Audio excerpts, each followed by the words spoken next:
أعوذ بالله من الشيطان الرجيم. بسم الله الرحمن الرحيم. طاسين تلك آيات القرآن وكتاب مبين هدى وبشرى للمؤمنين الذين يقيمون الصلاة ويؤتون الزكاة وهم بالآخرة هم يوقنون إن الذين لا يؤمنون بالآخرة زينا لهم أعمالهم فهم يعمهون أولئك الذين لهم سوء العذاب وهم في الآخرة هم الأخسرون وإنك لتلقى القرآن من لدن حكيم عليم. قال المؤلف المفسر رحمه الله تعالى أدام النفع بعلومه وعلومكم في الدارين آمين إلى أن قال قد تقدم الكلام في سورة البقرة على الحروف المقطعة في أوائل السور. اب مفسر رحمۃ اللہ علیہ ان آیات کی تفصیل بیان فرماتے ہیں کہ سورۃ البقرہ کے ابتدا میں الف لام میم پر ہم نے تمام اقوال اور ابحاث جو ہیں مکمل ذکر کر دی تھیں جو حروف مقطعات سے تعلق رکھتی ہیں. جیسے میں نے عرض کیا تھا کہ سورتوں کے اول میں جو حروف ہیں حروف مقطعات ہیں، جیسے الف لام میم ہے، اسی طرح ہا میم ہے، اسی طرح الف لام را ہے، یا اسی طرح اب جو ہم نے سورت پڑھی ہے سورت طاسین ہے. تو اس کا سب سے افضل اور جمہور کے نزدیک جو قول ہے وہ یہی ہے کہ اللہ اعلم بمرادہ، اس کی مراد کو اللہ جانتے ہیں، اللہ کی حکمتیں ہیں، اللہ جتنا چاہے خبر دیں اور جو چاہے خبر نہ عطا فرمائیں. تو بہرحال انہوں نے فرمایا کہ یہ اسرار ہیں من اسرار اللہ تبارک و تعالی، اللہ تبارک و تعالی کے اسرار و حکم ہیں. باقی جن لوگوں نے کہا کہ یہ اسماء سورتوں کی ابتدا کا اشارہ ہے یا اسماء اللہ الحسنہ کا اشارہ ہے، وہ اقوال راجح نہیں. راجح قول یہی ہے کہ اس کا معنی اللہ جانتے ہیں. فرمایا تلک آیات القرآن و کتاب مبین. یاد رکھیں کہ کبھی قرآن پاک کے بارے میں یعنی اس میں اشارہ جو ہے وہ ہاذا استعمال ہوتا ہے، کبھی ذالک کا استعمال ہوتا ہے، کبھی دل کا استعمال ہوتا ہے. تو اصل وجہ یہ ہے کہ ورنہ قواعد کے اعتبار سے ہاذا للقریب و ذالک للبعید و ذاک للمتوسط، تو کبھی آیات مراد ہوتی ہیں تو تلکا کا اشارہ ہوتا ہے. تو اصل وجہ یہی ہے کہ قرآن پاک کا یعنی جو نازل ہو گیا گویا وہ موجود ہے تو ہاذا آ گیا کہ ان ھذا القرآن یہدی للتی ہی اقوم، وہاں ہاذا کا. اور فرمایا الف لام میم ذالک الکتاب. اب ذالک وعید کے لیے ہوتا ہے اور قرآن تو موجود ہے، اتر چکا ہے. تو معنی یہ ہے کہ کبھی بود سے مراد بود زمانی نہیں، بود رتبی ہوتا ہے کہ مرتبہ بلند، شان بلند ہے اللہ کے کلام کا. اس لیے فرمایا جاتا ہے ذالک الکتاب لا ریب فیہ. جیسے یہاں فرمایا تلک آیات القرآن و کتاب مبین. حالانکہ اس سے مراد ہے کہ ہذہ آیات، یہ آیات ہیں قرآن پاک کی آیات ہیں. اور فرمایا کتاب مبین. یاد رکھیں کہ آیات جو ہے نا دو معنی میں استعمال ہوتا ہے. ایک تو آیت کا معنی ہوتا ہے نشانی، یعنی جیسے اللہ نے پیغمبروں کو معجزے عطا فرمائے ہیں تو وہ بھی تو نشانیاں ہیں، ان پر بھی آیات کا جیسے اللہ فرماتے ہیں وَلَقَدْ آتَيْنَا مُوسَىٰ 9 آیات بَيِّنَاتٍ، ہم نے موسیٰ علیہ السلام کو 9 نشانیاں عطا فرمائیں، یعنی وہ معجزات عطا فرمائیں۔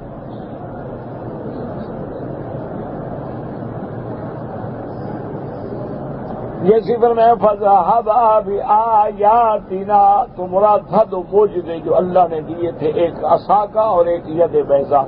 تو کبھی تو آیت سے مراد معجزہ ہوتا ہے اور کبھی آیت سے مراد ہوتا ہے علامت، نشانی۔ اب دیکھیں نا، مثلا کسی آدمی نے آپ کو اینک دی تو آپ جب دیکھتے ہو یاد آ جاتا ہے، اچھا مجھے فلاں نے دیا۔ تو قرآن پاک بھی ہمیں یاد دلاتا ہے، جگاتا ہے، جھنجھوڑتا ہے کہ بیدار ہو جاؤ۔ اس لیے قرآن کی آیات کو بھی آیات کہا جاتا ہے۔ اور کبھی آیت کا معنی ہوتا ہے کہ کسی چیز کو اللہ جب عبرت بناتے ہیں، نشانی بن جائے دنیا کے لیے۔ اسی لیے آپ نے سارے پیچھے قصے پڑھے ہیں، حضرت نوح علیہ السلام کا، حضرت ہود علیہ السلام کا، حضرت صالح علیہ السلام کا، حضرت شعیب علیہ السلام کا۔ تو آخر میں جب قصہ ختم ہوتا ہے تو إِنَّ هَذَا لَهُوَ إِنَّ فِي ذَلِكَ لَآيَةً لِّلْمُؤْمِنِينَ، کہ اس میں عبرتیں ہیں، اس میں نشانیاں ہیں ایمان لانے والوں کے لیے، کہ وہ قوم نوح پہ غور کریں، قوم لوط پہ غور کریں کہ ان پر اللہ کے عذاب کیوں آئے ہیں۔ اگر وہ اعمال ہمارے اندر آ گئے تو پھر ہم پر بھی عذاب آئے گا۔ اسی فرمایا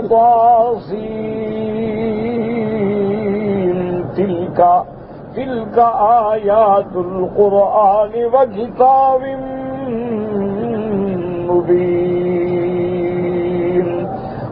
کتاب مبین سے، مبین سے کیا مراد ہے؟ یعنی بین واضح، ایسی کتاب جو بالکل واضح ہے، جس میں کوئی ابہام نہیں، جس میں کوئی اخفا نہیں۔ اللہ کے قرآن کے قوانین ایسے ہیں جیسے 2 اور 2 4 ہوتا ہے، جیسے سورج نکلتا ہے۔ اس لیے میرے آقا رحمت دو عالم سیدنا محمد مصطفیٰ صلی اللہ علیہ وسلم نے فرمایا ترکتکم علی البیضاء لیلھا کنہارھا، میرے آقا نے فرمایا میں تم کو ایک چمکتی ہوئی شریعت دے کے جا رہا ہوں جس کی رات بھی دن کی طرح روشن ہے، کہ اسلام کے اندر کوئی اندھیری ہے ہی نہیں، کوئی ابہام ہے نہیں۔ جیسے دنیا کے قوانین میں ہوتا ہے نا، اگر ہے، مگر ہے، چونکہ ہے، چنانچہ ہے، قرآن ایک سیدھی بات کرتا ہے، واضح بات کرتا ہے، جس کے اندر کسی قسم کا اغلاق و ابہام نہیں ہوتا۔ اس لیے فرمایا کتاب مبین۔ اور اس کتاب کا کیا مقصد ہے؟ یہ کتاب کیا کہتی ہے؟ فرمایا ھدی وبشریٰ للمؤمنین، انما تحصل الہدایۃ بشاۃ القرآن من آمن بہ واتبعہ وصدقہ بما فیہ، کہ اللہ نے فرمایا کہ کتاب قرآن جو ہے ہدایت ہے، قرآن جو ہے بشرا ہے، خوشخبری ہے ایمان والوں کے لیے۔ کیا مانا؟ یعنی اس سے ہدایت ملتی ہے، ان کو بشارت ملتی ہے جو اللہ کے قرآن پہ ایمان لے آئے، اللہ کے قرآن کے تابع ہو گئے، اللہ کے قرآن کی تصدیق کی اور اللہ کے قرآن میں جو حکم ہے اس پہ عمل کیا، ان کے لیے ہدایت ہے۔ تو قرآن بھی ہدایت ہے، انبیاء بھی ہدایت کے لیے آتے ہیں، لیکن ہدایت کی توفیق اور ہدایت کا وصول جو ہے وہ اللہ کے منشے کے بغیر نہیں ہوتا ہے۔ تو ایک ہدایت ہے رستہ دکھلانا، ایک ہے منزل مقصود پہ پہنچانا۔ تو قرآن بھی رستہ دکھلاتا ہے، انبیاء بھی رستہ دکھلاتے ہیں، اس کے بعد علماء بھی رستہ دکھلاتے ہیں، لیکن منزل پہ پہنچا دینا جو ہے وہ میرے اللہ کے ہاتھ میں ہے۔ اللہ چاہے تو ہدایت دے دیں، اللہ چاہے تو ہدایت نہ دیں، ان کی مرضی۔ اسی فرمایا وہدی وبشریٰ للمؤمنین، ایمان والے وہ ہیں وہ امر بما فیہ، کہ قرآن میں جو حکم ہے ان پہ عمل کریں۔ وَأَقَامَ الصَّلَاةَ الْمَكْتُوبَةَ، اور اللہ نے جو نمازیں فرض کی ہیں ان کو قائم کریں۔ قائم کا معنی کیا ہے؟ کہ نماز کو شروط و ارکان کے ساتھ ادا کریں، کہ نماز کے لیے وضو ہے، پاکی ہے، طہارت ہے، لباس پاک ہو، بدن پاک ہو، جگہ پاک ہو، نیت خالص ہو، اور پھر نماز کے ارکان جو ہیں یہ رکوع ہے، سجود ہے، قیام ہے، قعود ہے، تشہد ہے، التحیات ہے، تلاوت کتاب ہے، ہر چیز کا خیال کریں، پھر کہیں گے کہ نماز قائم کرتے ہیں۔ یہ نہیں ہے کہ پتہ ہی نہیں ہے اور جیسے آیا ٹکرے مار دی، وہ نماز قائم کرنا نہیں ہوتی۔ اللہ نے یہ نہیں فرمایا قرآن میں کسی جگہ کہ نماز پڑھو، فرمایا نماز قائم کرو، اور مومن وہ ہوتے ہیں جو نماز قائم کرتے ہیں۔ تو علماء نے فرمایا کہ قائم کرنے کا معنی کیا ہے کہ اداؤھا بشروطہا وارکانہا فی اوقاتہا، کہ نمازوں کو ان کے شروط، ان کے ارکان کے ساتھ اوقات میں ادا کرنا۔ اب اگر آدمی اوقات میں نماز نہ پڑھے، بیٹھا ہے سورج پیلا ہو گیا، اللہ اکبر اب عصر پڑھ رہا ہے، یہ منافق کی نماز ہے۔ اسی طرح بیٹھے رہے اب جب سورج نکلنے لگے تو اللہ اکبر فجر پڑھ رہا ہے، تو یہ نماز مانا اپنے اوقات میں پڑھے، اور شروع تو ارکان سے پڑھے کہ آرام سے رکوع ہے، آرام سے سجود ہے، اور آرام سے تسبیحات ہیں، آرام سے قعود ہے، تشہد ہے، پھر جا کے نماز ادا ہوتی ہے۔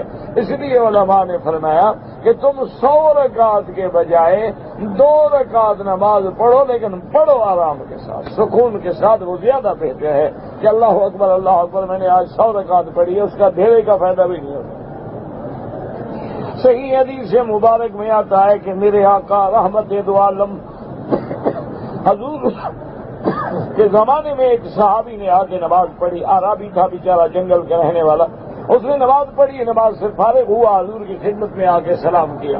آپ نے فرمایا ارجع فصلی فإنک لم تصلی، فرمایا واپس جا کے نماز پڑھو، تم نے نماز نہیں پڑھی۔ اس بیچارے نے دوبارہ نماز پڑھی، اب حضور دیکھ رہے ہیں، پھر آیا سلام کیا، آپ نے فرمایا ارجع فصلی فإنک لم تصلی، دوبارہ جا کے نماز پڑھو، تم نے نماز نہیں پڑھی ہے۔ اب اس بیچارے نے پھر آ کے سلام کیا، وہ خالی مسواک باتیں ہیں انشاءاللہ پھر بیٹھ کو موقع۔ اور یاد رکھیں تو حضور نے فرمایا ارجع فصلی، دوبارہ پڑھو، اس سے بیچارے نے پھر پڑھی، 3 دفعہ اس نے نماز پڑھی، اور تینوں دفعہ حضور نے فرمایا تم نے نماز نہیں پڑھی۔ اس نے کہا رسول اللہ مجھے تو اسی طرح آتی ہے۔ اب نہیں، یہ تو نماز نہیں ہوتی اللہ کے بندے کہ تم ٹکرے مار رہے ہو۔ اذا رکع فاطمئن، جب رکوع میں جاؤ تو اطمینان کے ساتھ رکوع کرو، جب رکوع سے کھڑے ہو تو ہر ہڈی واپس آ جائے۔ سمع اللہ لمن حمدہ ربنا لک الحمد حمدا کثیرا طیبا مبارکا کما یحب ربنا ویرضی۔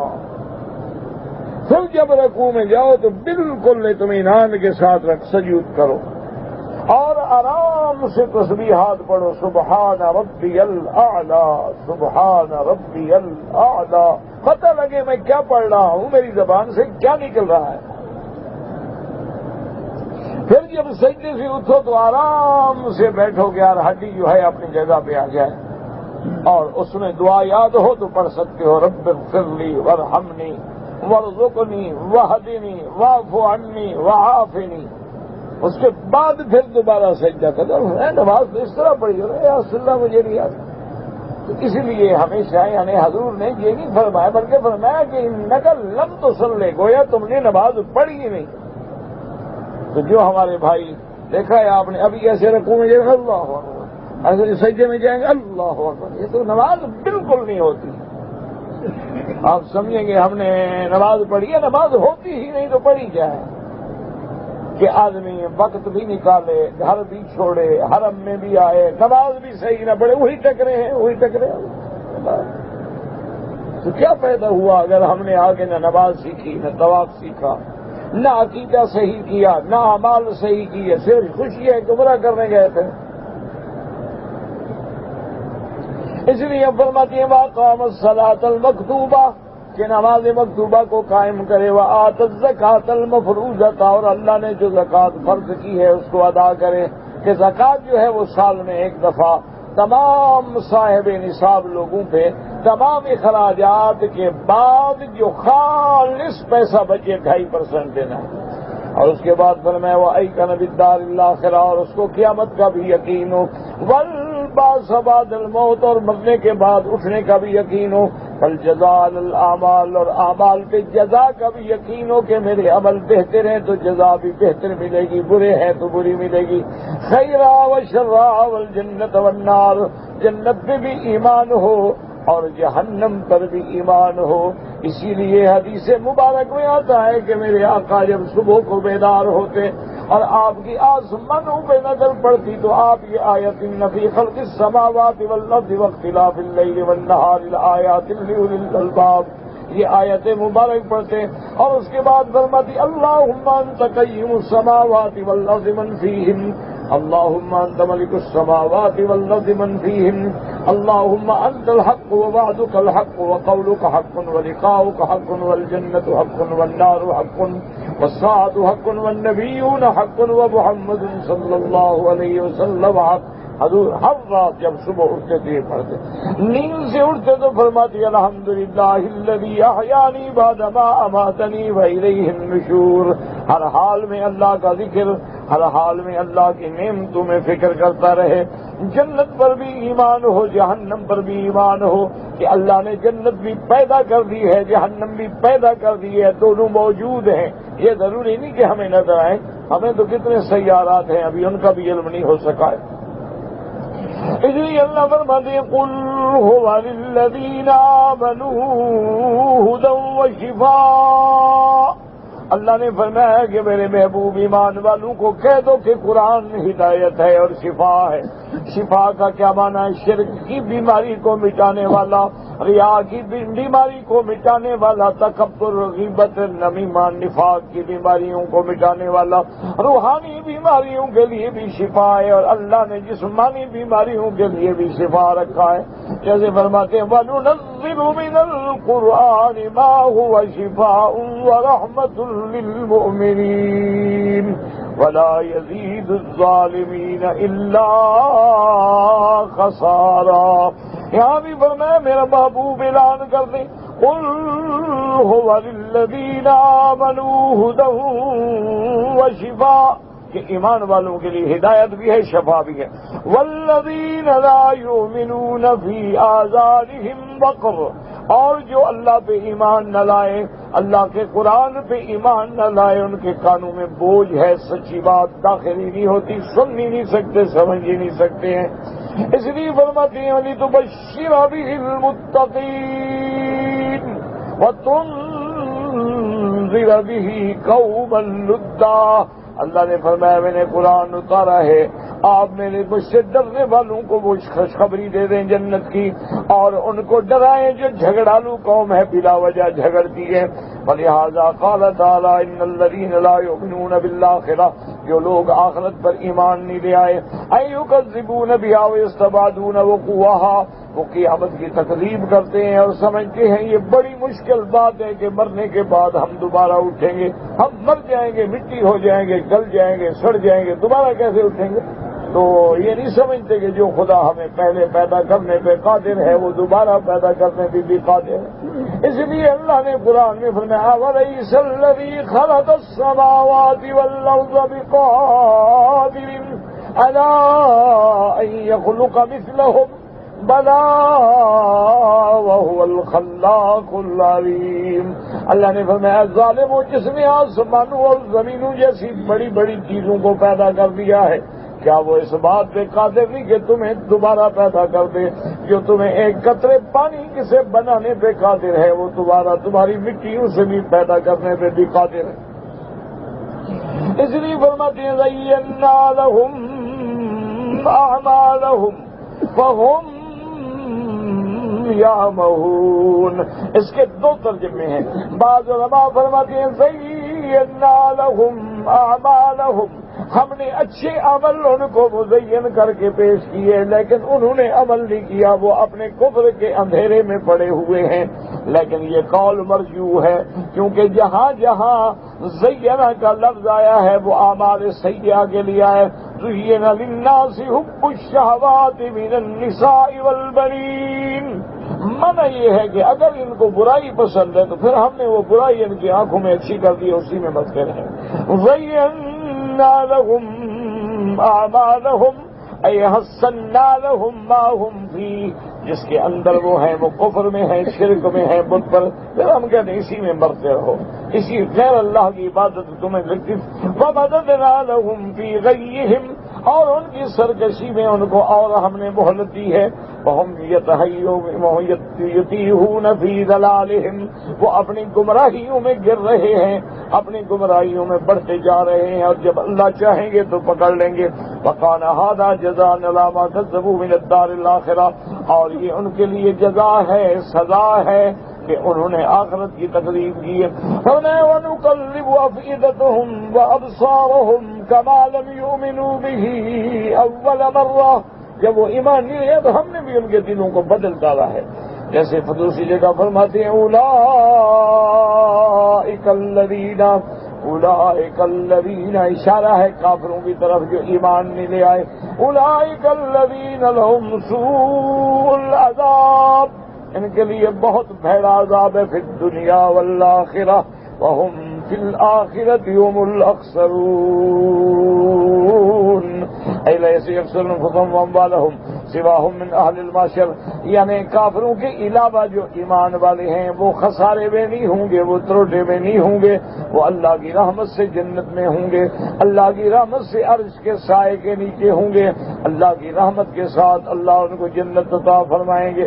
فرمایا وَإِنَّكَ لَتُلَقَّى الْقُرْآنَ وَإِنَّكَ لَتُلَقَّى الْقُرْآنَ مِن لَّدُنْ حَكِيمٍ عَلِيمٍ. وَإِنَّكَ خطاب جو ہے میرے مدنی محمد مصطفیٰ کو ہے، وَإِنَّكَ اَيَّا محمد صلی اللہ علیہ وسلم لَتُلَقَّى الْقُرْآنَ، لَتَأْخُذ قرآن اللہ سے آپ لیتے ہیں، مِن لَّدُنْ حَكِيمٍ عَلِيمٍ، اے من عند حکیم علیم. حکیم مانا حکیم فی امرہ و نہیہ، اس کے جتنے اوامر ہیں جتنے نواہی ہیں ان میں حکمت ہے. علیہ علیم بالامور، وہ ہر بات کے جاننے والے ہیں. جلیلہ و حقیرہ وخبرہ والصدق المحض، اللہ کی خبر جو ہے وہ بالکل سچی ہے. وحکمہ هو العدل التام، اور اللہ کا جو حکم ہے وہ سراپا عدل ہے. جیسے اللہ فرماتے ہیں وَتَمَّتْ كَلِمَةُ رَبِّكَ صِدْقًا وَعَدْلًا وَاللَّهُ أَعْلَمُ.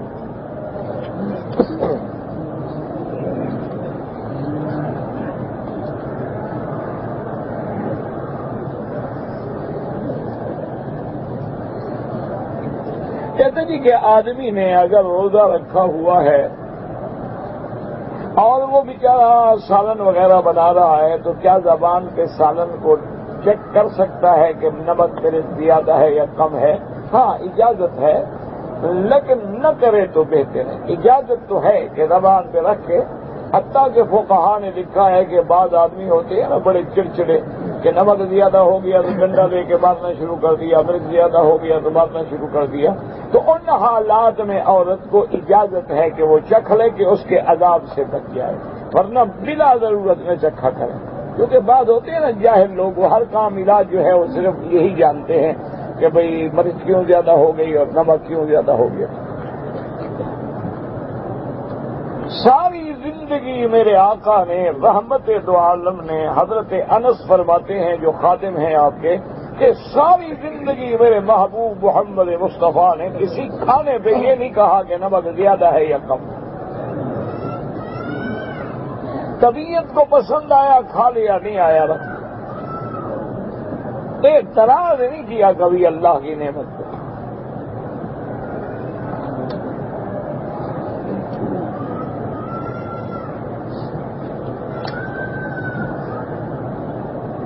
کہتے جی کہ میاں بیوی جب ملیں تو کیا وہ بسم اللہ پڑھ سکتے ہیں؟ ہاں، کپڑا اتارنے سے پہلے پڑھ سکتے ہیں، بسم اللہ بھی پڑھ سکتے ہیں، اور اللہم جنب الشیطان اللہ جنبنا ما رزقتنا منہ، یہ دعا بھی حضور نے سکھلائی ہے کہ یہ بھی پڑھ لیں تو جو بچہ پیدا ہوگا وہ شیطان کے اثر سے محفوظ ہوگا.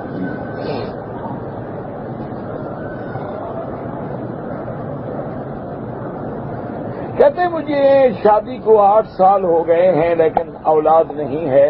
میرا بھائی سب سے پہلی بات تو یہ ہے کہ اسباب پہ عمل کرو. دعا کا معنی ہی یہ ہوتا ہے کہ پہلے اسباب پیدا کرو. اب آپ نے مثلا مدینہ منورہ جانا ہے تو آپ ٹکٹ خریدیں، بس میں بیٹھیں، دعا کریں اللہ خیریت سے پہنچا. اب یہ معنی دعا کا نہیں ہوتا کہ آپ حرم میں بیٹھے رہے ہیں اللہ مجھے مدینے پہنچا دے مدینے پہنچا دے، تو یہ تھوڑا ہے کہ تم اڑ کے پہنچ جاؤ گے، یہ دعا نہیں ہوتی۔ دعا کا معنی یہ ہوتا ہے کہ پہلے اسباب پیدا کرو۔ بھی تم آج کل میڈیکل نے اس موضوع پہ بہت بڑی ترقی کر لی ہے، آپ دونوں میاں بیوی جا کے اپنے پہلے ٹیسٹ کروائیں کہ کیا تمہارے اندر نقص کیا ہے، ورنہ یہ تو ایک کمال التناسل کا اللہ نے سلسلہ رکھا ہے، اولاد ہونی چاہیے، کیوں نہیں ہو رہی؟ تو معنی یہ ہے کہ یا خاوند میں نقص ہے یا بیوی میں نقص ہے۔ اچھا، اور ہمارے ہاں کی حالت یہ ہے کہ اگر بیوی میں نقص ہو تو سارے محلے اور قوم کو بتلائیں گے، اگر خاوند میں نقص ہو تو بیوی کو بھی ڈنڈے مارے گا، میری بات باہر نہیں نکلنی چاہیے۔ یعنی اس کو اپنی مردانگی کی عزت کا احساس ہے، لیکن عورت کی ذلت کا کوئی احساس نہیں۔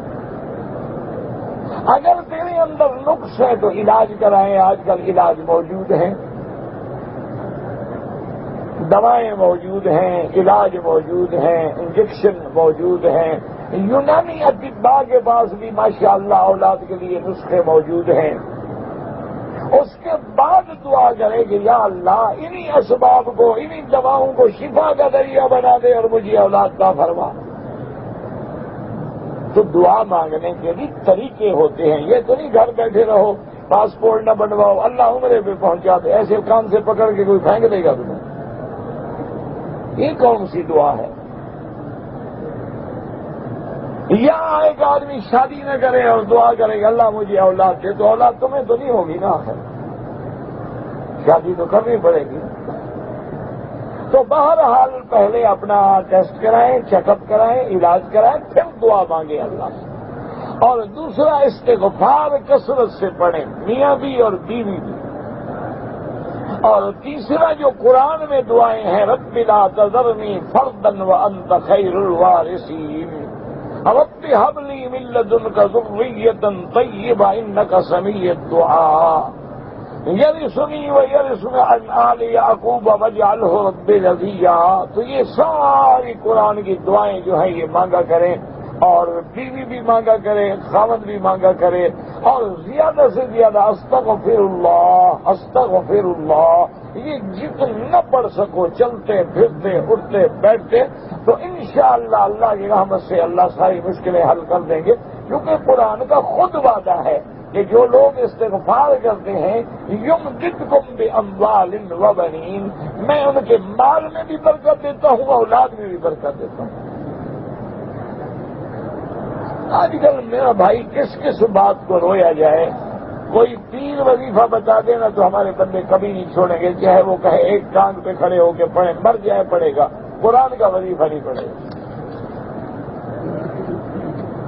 حدیث رسول اللہ کا وظیفہ نہیں پڑے گا، پیر کوئی انتر جنتر منتر بتا دینا وہ پڑھے گا، چاہے ایمان چلا جائے، چاہے وہ الفاظ شرکیہ ہوں، الفاظ کفریہ ہوں، اور وہ کہیں کہ جناب قبرستان میں جا کے پڑھنا ہے، قبر پرانی ہو، اندھیری رات ہو اور ایک ٹانگ پہ کھڑا ہونا ہے، تمہیں بلائیں نظر آئیں گی، ڈرنا نہیں، میں پیر پیچھے بیٹھا ہوں تمہارا تکڑا۔ تو اللہ کے بندے کسی بندے کو ایک ٹانگ پہ کھڑا کر دو، بلائیں تو نظر آئیں گی، چکر جو آئے گا بلائیں نظر آئیں گی۔ اس میں کیا ہے پیری کا؟ یہ کون سی پیری ہے؟ یہ تو نفسیاتی پاگل بنانا ہے کسی کو۔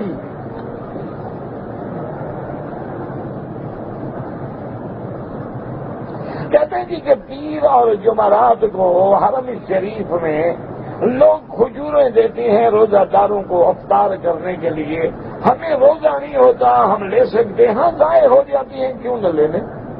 ماشاءاللہ بہت ہوتی ہے، کیونکہ جمعرات اور سوموار کے دن روزہ رکھنا سنت محمد مصطفیٰ ہے۔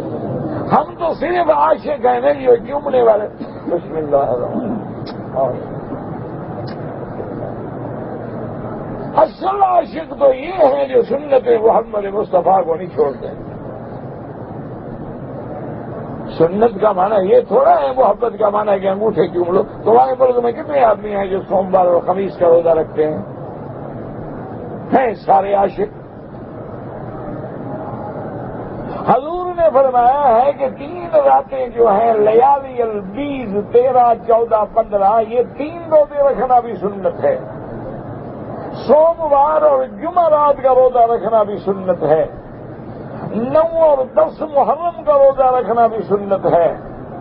یوم عرفات کا روزہ رکھنا بھی سنت ہے. ایمان سے کہیں اگر ہم سنت پہ عمل کریں, آپ سلمنگ کسی کلب میں جائیں گے, وہ آپ کو ڈائٹنگ کرائیں گے تو مر جائیں گے, مہینہ کھانا نہیں کھائے گا. لیکن حضور کی سنت پہ عمل کر لو, کسی ڈائٹنگ کی ضرورت ہی نہیں. جو آدمی دن میں مہینے میں 5 دفعہ روزے رکھے گا انشاءاللہ, اسے کیا ضرورت ہے ڈائٹنگ کرنے کی. صحت بھی ہے, علاج بھی ہے, سنت بھی ہے. بہرحال دسترخوان لگتے تو وہ روزہ داروں کے لیے ہیں, لیکن اتنی کھجور ہوتی ہے کہ وہ اٹھا کے نعوذ باللہ بعض اوقات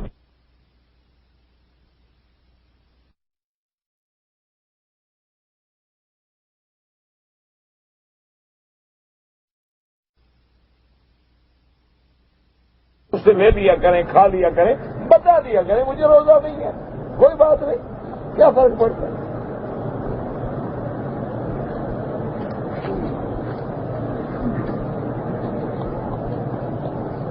ایک آدمی نے طواف عمرے کا کرنے کے بعد سر پہ اس طرح پھروا لیا, صفا نہیں دوڑا, بعد میں صفا کر لیا, پھر بال منڈوائے. بال تو پہلے منڈوا چکا تھا, بعد میں کیا منڈوائے.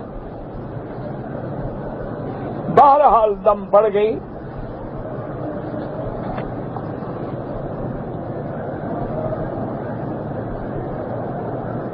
کہتے جی کہ آپ نے فرمایا ہے کہ تمام انبیاء زندہ ہیں. بھئی میرا فرمانا کیا حیثیت رکھتا ہے؟ میرا فرمانا کوئی حیثیت نہیں رکھتا. میں تو ایک ادنا سا طالب العلم ہوں, نہ مولوی ہوں, نہ عالم ہوں, نہ مفتی ہوں. اصل بات یہ ہے کہ جمہور امت کا مسئلہ یہی ہے کہ انبیاء جو ہیں احیاء فی قبورہم, وہ اپنی قبروں میں زندہ ہیں.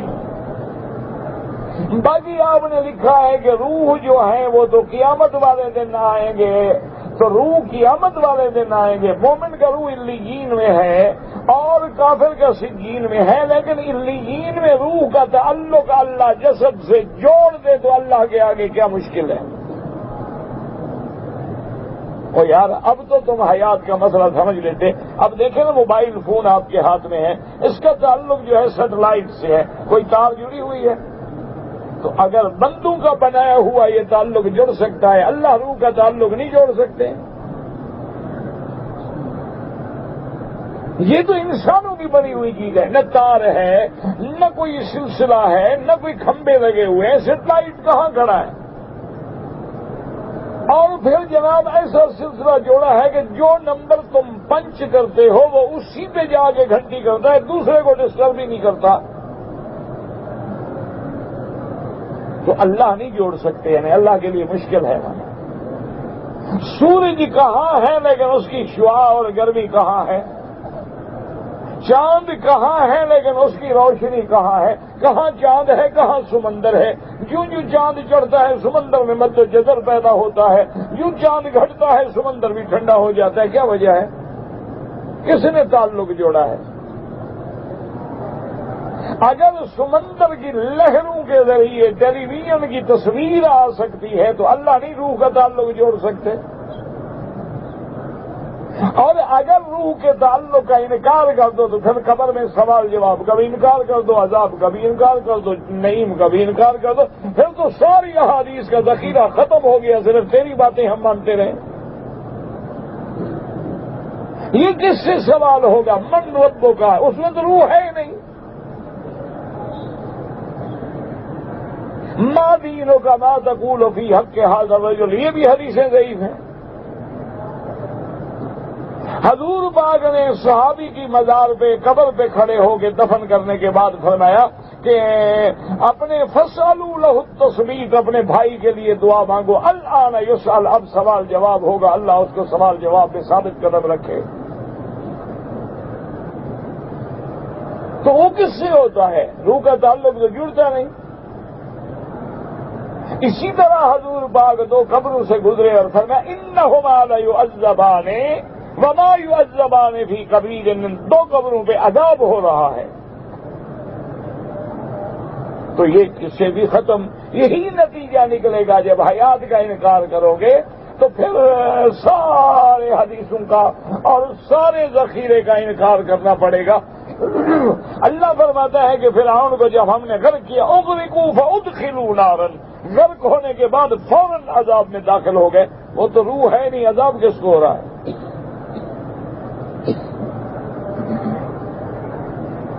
بلا وجہ امت کو پریشان نہ کرو خدا کے لیے۔ نہ ان مسائل کے بارے میں ہم سے قیامت میں پوچھا جائے گا، نہ ہم سے قبر میں پوچھا جائے گا۔ یہ معاملات ہیں، مسائل ہیں۔ اگر کسی جماعتوں میں اختلاف بھی رہا ہے تو یہ ایسی بات تو نہیں ہے کہ ہر وقت ان کو سر پھٹبل بنا لو اور بحثیں کرو انبیاء علیہم الصلوۃ والسلام کی حیات پہ۔ باقی اصولی بات ہے کہ یہ عالم دنیا ہے، پھر عالم آخرت ہے، درمیان میں عالم برزخ ہے، یہ عالم مغیبات ہے۔ یہ وہ چیزیں ہیں جن کا تعلق علم غیب سے ہے۔ ہم اتنی بات کریں گے جتنی قرآن و حدیث میں ہے، اس سے آگے نہیں بڑھیں گے۔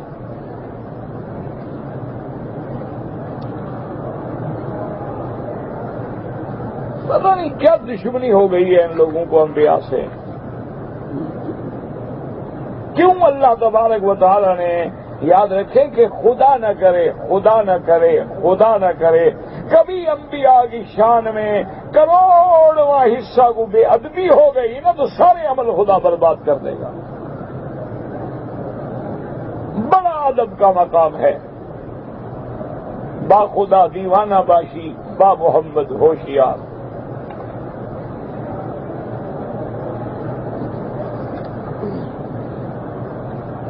کہتے جی کہ جب ہم جنازہ پڑھتے ہیں تو چند جنازے اکٹھے ہوتے ہیں، ان میں بچے بھی ہوتے ہیں، تو کیا بچوں والی دعا ہم پڑھیں گے؟ نہ بھی پڑھو کوئی بات نہیں، وہی ایک ہی دعا کافی ہے، اللہم اغفر لحینا ومیتنا وشاہدنا وغائبنا وصغیرنا وکبیرنا وآخر۔ جنازے کی دعا کا کتنا فکر ہے، لیکن داڑھی کا بھی فکر ہے نہ؟ ایمان سے کہو، بس ایک روٹین ہے، بس ہم سب ماشاءاللہ عاشق رسول ہیں، اور ہمارے عشق کی نشانی کیا ہے کہ 12 کو جھنڈیاں باندھو اور لائٹنگ کرو، چراغاں کرو، اور ساری مسجدوں میں بجلیاں لگا دو۔ وہ ایک رات میں جو بجلی جلاتے ہو نا، وہ حضور کی امت کے کسی غریب کو پیسے دے دو نا تو انشاءاللہ زیادہ ثواب ہوگا۔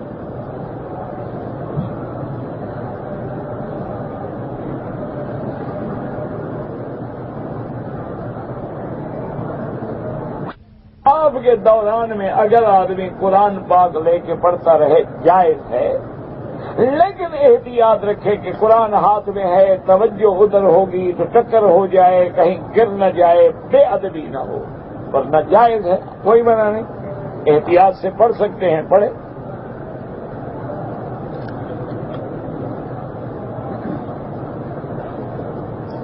حضرت ابراہیم علیہ السلام نے کتنی بار خواب دیکھا تھا، جب قیامت میں انشاءاللہ ملاقات ہوگی تو پوچھ لیں گے۔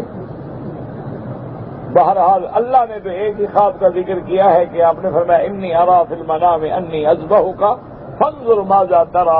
اپنے بیٹے سے فرمایا کہ میں نے خواب میں دیکھا ہے کہ میں آپ کو ذبح کر رہا ہوں، تو قرآن نے تو اسی کا ذکر کیا ہے۔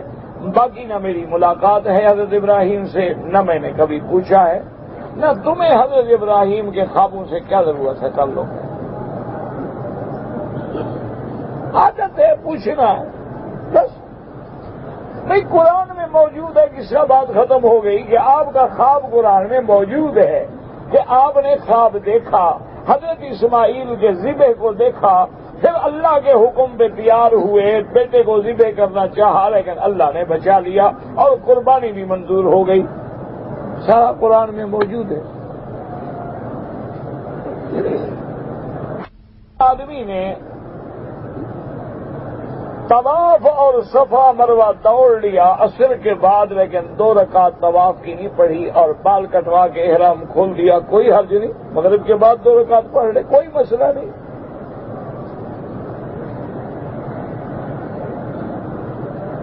اگر کسی آدمی نے واجب الطواف جو ہے اس وقت نہیں پڑھے، پھر مغرب کے بعد پڑھے، بابا کوئی حرج نہیں، 2 دن بعد بھی پڑھ لے تو کوئی حرج نہیں۔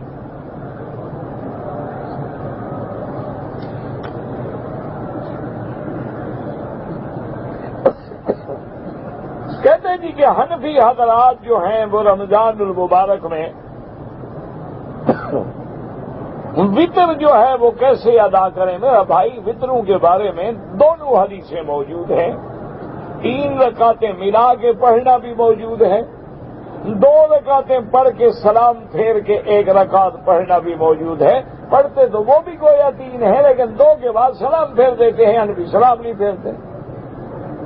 تو دونوں حدیثوں میں موجود ہے، اگر آپ نے امام کے ساتھ پڑھ لیا کوئی بات نہیں، الحمدللہ، تب بھی تمہارے وطر ٹھیک ہے۔ اور اگر آپ اپنے مسلک پہ زیادہ شدت سے عمل پیرا ہیں تو آپ اپنے وطر الگ پڑھ لیں، بعد میں پڑھ لیں، تہجد میں پڑھ لیں، گھر جا کے پڑھ لیں، کوئی مسئلہ نہیں۔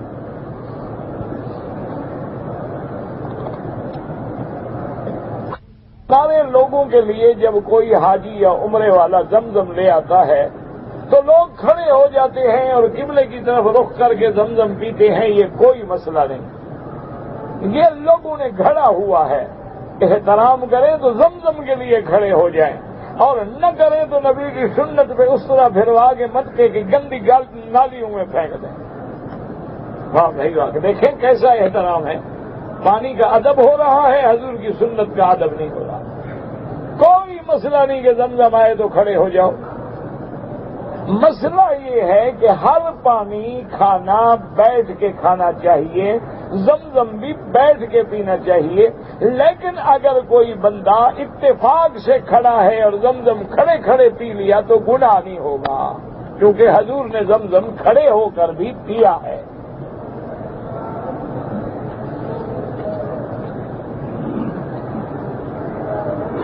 اور ایک رسول ہے اور ایک منزل ہے، تو پھر مسلک جدا جدا، جو ایک باپ کے 4 بیٹے ہیں، سب کی عادتیں جدا جدا کیوں ہیں؟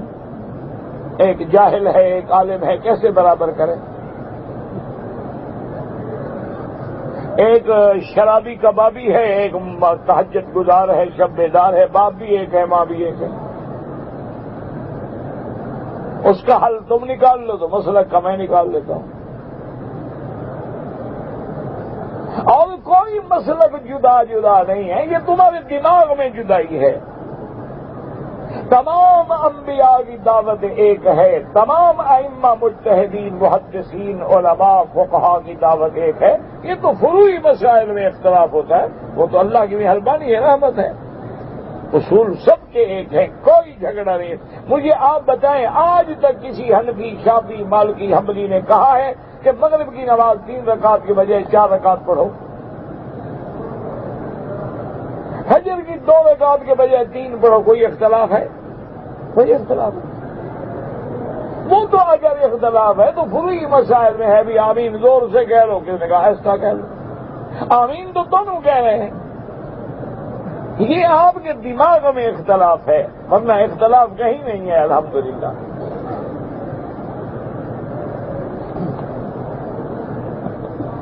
جب حدیث صحیح پہنچ جائے، ہاں بالکل ٹھیک ہے، آپ ایک قول دکھائیں نا جی کہ امام شافعی کا یہ قول ہے، اس کو حدیث پہنچی لیکن اس نے کہا میں حدیث پہ عمل نہیں کرتا، میں اپنے قول پہ عمل کروں گا، ایک ثابت کریں۔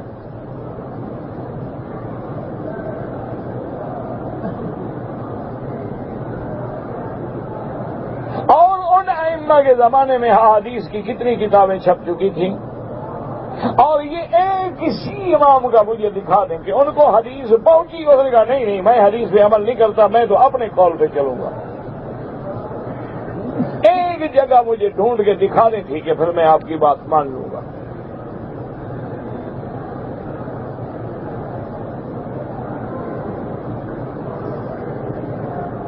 فاتحہ نہ ہو یہ کہیں نہیں مقتدی نہ پڑھے، اے لا صلاۃ الا بفاتحۃ الکتاب، فاتحہ کے بغیر نماز نہیں ہوتی ہے، اس میں مقتدی کا لفظ نہیں ہے۔ اور کوئی نماز ایسی نہیں جس میں فاتحہ نہ ہو، ہر نماز میں فاتحہ ہے، ہم نے نہ پڑھی، امام نے پڑھی، نماز میں تو فاتحہ ہے نا۔ یہ مطلق حدیث مبارک ہے. حضور نے جہاں سکھلائی ہے نماز کہ مقتدی کیا کرے اور تم کیا کرو، وہاں فرمایا اذا قرأ فانصتوا، جب امام پڑھے تو تم چپ رہو. حضور نے فرمایا اذا قال الامام غیر المغضوب علیہم ولا الضالین فقولوا آمین. معلوم ہوا ہمارا وظیفہ آمین ہے، غیر المغضوب پڑھنا جو ہے وہ امام کا وظیفہ ہے.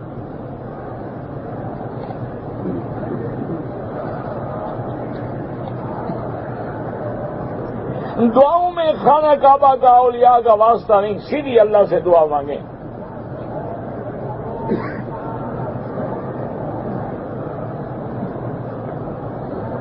ایک کمپنی ہے جو قسطوں پہ فلیٹ دیتی ہے لیکن وہ بینکوں سے قرضہ لیتی ہے. جب تک اسکیم پوری سامنے نہ ہو آدمی نہیں کہہ سکتا. ویسے کوشش کریں کہ بچیں ان چکروں سے.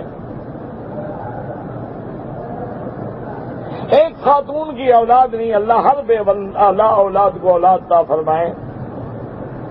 تحیت المسجد کے بارے میں امام ابو حنیفہ فرماتے ہیں کہ اگر اوقات مکروہ ہیں تو تحیت المسجد نہ پڑھے.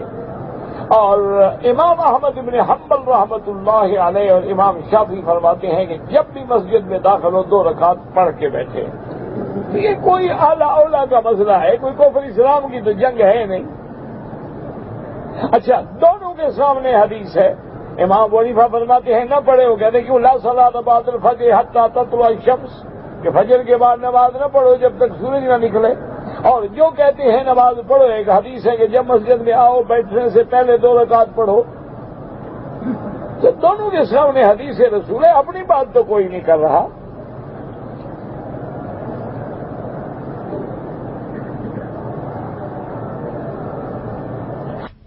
بینک میں رکھے ہوئے ہیں، سال گزر گیا ہے، زکات دینی؟ ہاں بالکل دینی ہے. بینک میں رکھو یا گھر میں رکھو، یہ تھوڑا ہے کہ دور کر دو تو زکات نہیں ہوگی، قریب جیب میں ہوں تو تب زکات ہوگی.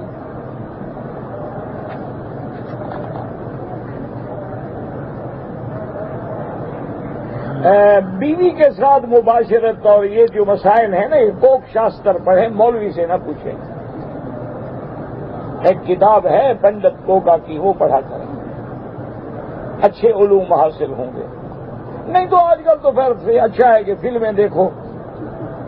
عمرے کی کیا ضرورت ہے؟ کعبے پہ نظر نہ ڈالو، فلم دیکھو. انا للہ. اور بے حیائی یہ ہے کہ پھر پوچھتے بھی ہیں.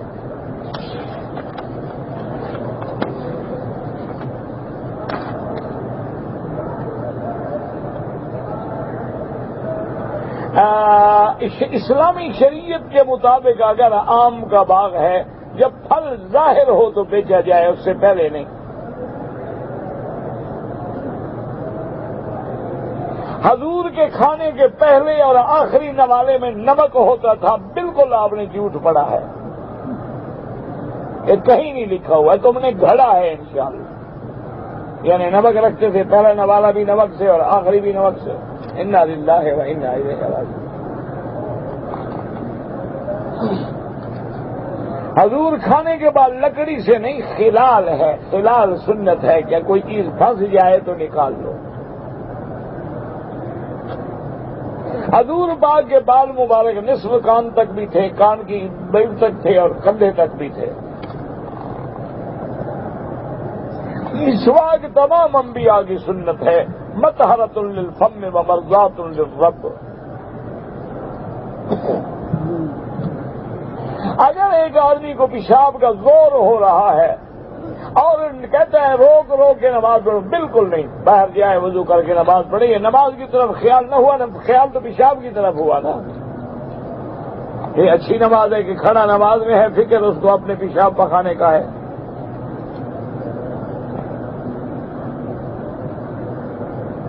حضور کون سی چیزیں ہمیشہ اپنے ساتھ رکھتے تھے؟ سب سے پہلے تو داڑھی ہمیشہ ساتھ رکھتے تھے. آپ نے وہ رکھی ہوئی ہے. ایک منٹ کے لیے بھی حضور نے داڑھی جدا نہیں کی. اسی طرح سفر میں حضور مسواک مبارک ہے، سرما ہے، کنگھی مبارک ہے، ساتھ رکھتے تھے.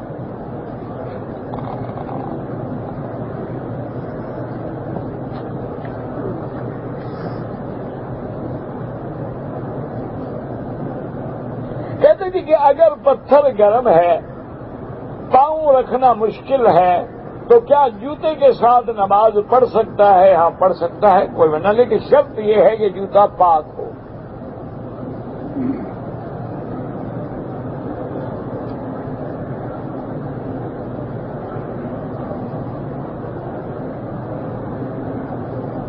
ایک آدمی نے احرام باندھ کے نیت بھی کر لی، پھر احرام کھول کے غسل کیا، اگر خوشبو والا صابن استعمال نہیں کیا کوئی حرج نہیں۔ اب احرام کی حالت میں جیسے حضور پاک نے عرفات میں غسل کیا، احرام کھولا، غسل کیا، پھر باندھا۔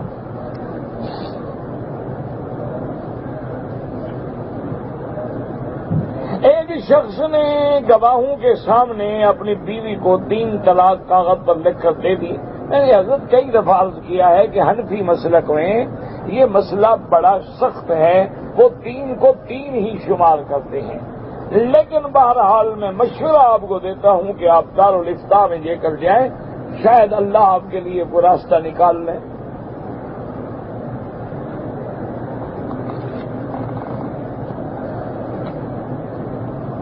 استخارہ جو ہے کم از کم 1 دن اور زیادہ سے زیادہ 7 دن، پھر جب دل کو تسلی ہو تو وہ کام کریں۔ چہرے کا پردہ فرض ہے نہیں، پاؤں کا فرض ہے۔ نہیں، پردہ ہوتا کیوں ہے؟ فتنے سے بچانے کے لیے، تو فتنہ چہرہ دیکھنے سے ہوتا ہے، پاؤں دیکھنے سے ہوتا ہے۔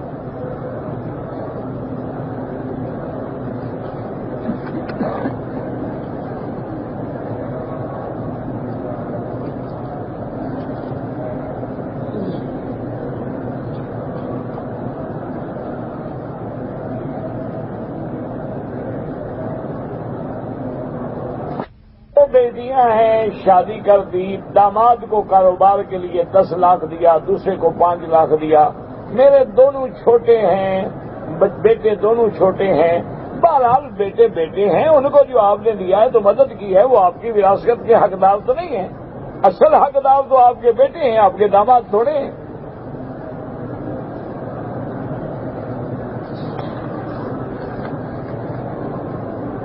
اگر احرام کی حالت میں عورت نے طواف اور صفا مروہ دوڑ لی اور اپنے بال خود کاٹ لے، جائز ہے۔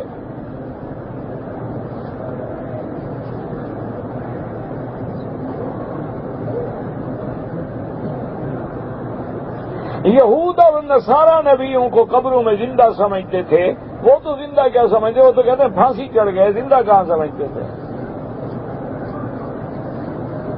انہوں نے کہا وہ تو خدا کا بیٹا سمجھتے تھے، خدا کا بیٹا کیسے مرے؟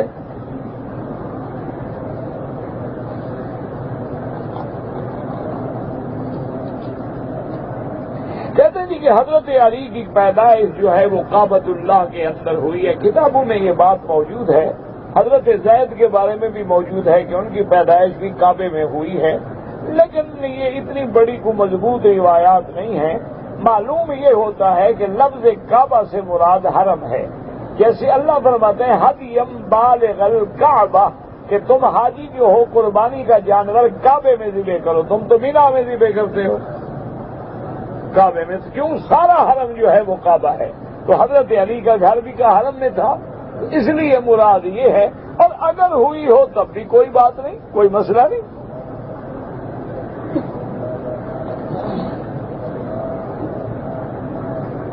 اگر احرام کی حالت میں خوشبو والے صابن سے ہاتھ دھو ڈالے ہیں، 1-2 ریال خیرات کر دیں، کیونکہ دھو تو دیے نا اپنے فوراً۔ کیکڑا اور جھینگا کھانا، جھینگا تو حلال ہے، کیکڑے کا مجھے پتہ نہیں، اگر وہ مچھلی ہے، کیونکہ جھینگا جو ہے اس کے بارے میں تو ہم نے، اور بنگلہ دیش کے بڑے بڑے علماء جو ہیں ماشاءاللہ، یہ محدثین ہیں ماشاءاللہ، بڑے سکھا علماء، ان سے پوچھا، انہوں نے کہا یہ مچھلی ہے، تو اس لیے وہ مچھلی کی قسم ہے تو بالکل جائز ہے، کیونکہ وہ زیادہ جانتے ہیں مچھلیوں کو ہم سے، اس لیے ہم نے بنگلہ دیش میں بڑے بڑے بزرگوں سے پوچھا، علماء سے پوچھا، انہوں نے کہا کہ نہیں بالکل مچھلی ہے۔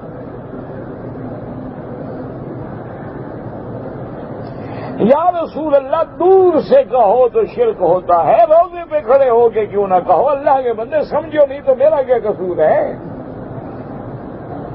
دور سے درود بھیجو، اللہم صلی علی محمد وعلی آل محمد کما صلیت علی ابراہیم۔ جب روضہ مبارک میں جاؤ، مواجہہ شریف میں سلام پڑھو تو الصلاۃ والسلام علیک یا رسول اللہ۔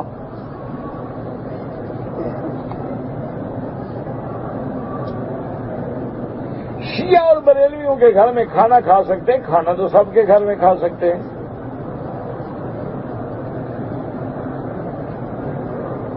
سفری نماز کے دوران تکبیر اولا جائز ہے یا نہ؟ تکبیر اولا کیا بنانا جائز ہے؟ تو اللہ اکبر نماز پڑھ رہے ہو، تکبیر سفر ہو یا حضر ہو، یہ کیا مطلب ہے کہ جائز ہے نہ جائز ہے؟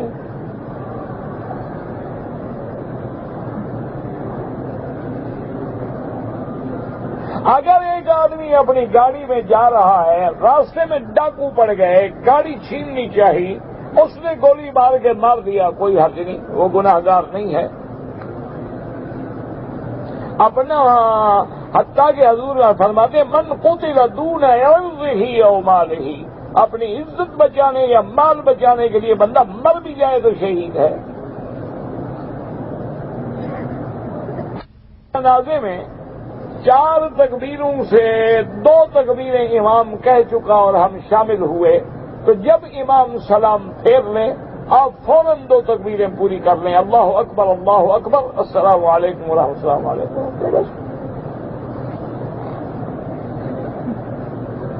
کہتے جی کہ داڑھی پر یا مونچھوں پر خضاب لگانا جو ہے بلیک نہ ہو، کالا نہ ہو، باقی کوئی لگائیں جائز ہے۔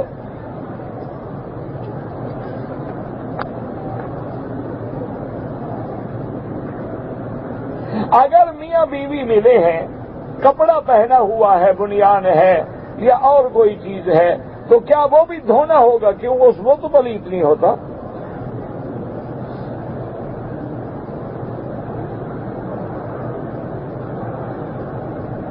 ایک لڑکے نے ایک عورت کا دودھ پیا ہے، وہ اس کی ماں بن گئی، اس کے سارے اولاد اس کے بھائی بہن ہو گئے۔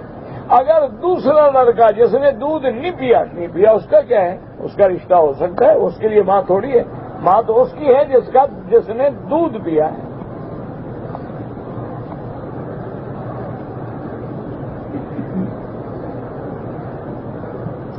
بہرحال ایک آدمی نے چوری کی، 13-14 سال گزر گئے، اب پیسے ہیں نہیں، وہ واپس کرنا چاہتا ہے۔ کوشش کرو، نیت کرو، اللہ سے دعا مانگو اور ان کا حق واپس کرو۔ اگر وہ حق والے نہ ملے اتنا پیسے ان کے نام سے خیرات کر دو۔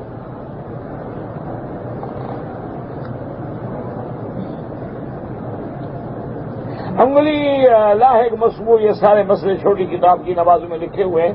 انگوٹھی یہاں پہنو یا یہاں پہنو، دونوں جائز ہیں۔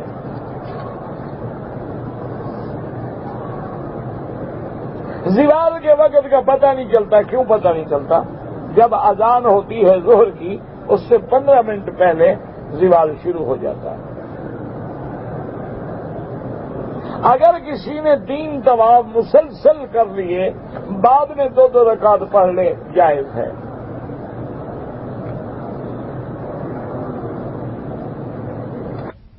آپ نے عمرہ کر لیا ہے لیکن بال سارے نہیں کٹوائے، ٹک لگایا ہے، تو اب اس کا حل یہ ہے کہ دوبارہ احرام باندھ کے پورے سر پہ اس طرح پھروا دو، ورنہ دم دینی پڑے گی۔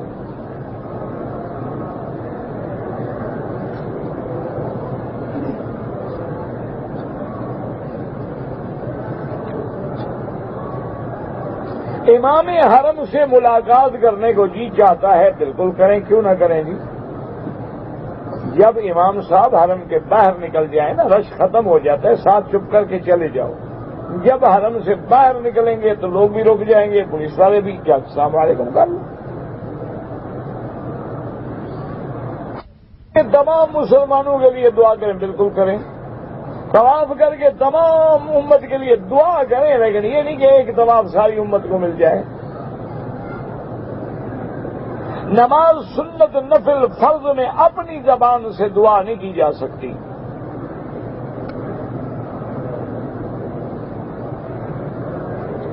جو بھی بیمار ہیں اللہ شفا عطا فرمائے۔ بچوں کی زبانیں رکنے لگی، اللہ شفا عطا فرمائے۔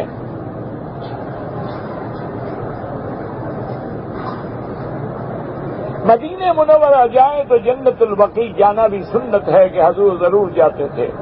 اسی طرح شہداء احد بھی حضور تشریف لے جاتے تھے. اگر عمرے کا طواف کیا مکروہ وقت میں نماز نہیں پڑھی بات